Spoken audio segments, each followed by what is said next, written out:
கர்த்தருக்குள் பிரியமானவர்களே, நீங்கள் உங்கள் வாழ்க்கையில் ஏதாவது காரியங்களை குறித்து தடையாயிருமோ, மனிதர்கள் இப்படி பண்ணிடுவாங்களோ அப்படி பண்ணிடுவாங்களோன்னு சொல்லி கவலைப்பட்டுட்ருக்கீங்களா?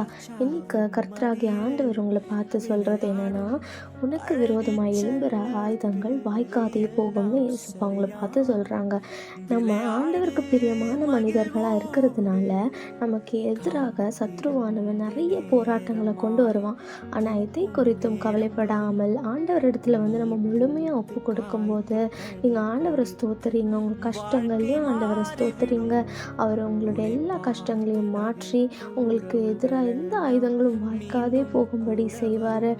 நீங்கள் சந்தோஷப்படப்பட சத்ருவானன் உங்களை விட்டு விலகி போவான். நீங்கள் கர்த்தரை மகிமைப்படுத்துவீங்க. அப்புறம் நீங்கள் ஃபாலோ பண்ண வேண்டியது என்ன அப்படின்னா, ஆண்டவர் உங்களை காத்துக்கொள்வார்னு நீங்கள் ஆண்டவரிடத்துல விசுவாசம் கொண்டு இருக்கும்போது, சத்ருவானவன் உங்களுக்கு எதிராக பண்ணுற காரியங்கள் கண்டிப்பாக வாய்க்காதே போகும். அதனால நீங்கள் கர்த்தரை மாத்திரம் பற்றி கொள்ளுங்கள். அவர் உங்களுடைய எல்லா காரியங்களையும் வாய்க்க செய்வார். ஆமென்.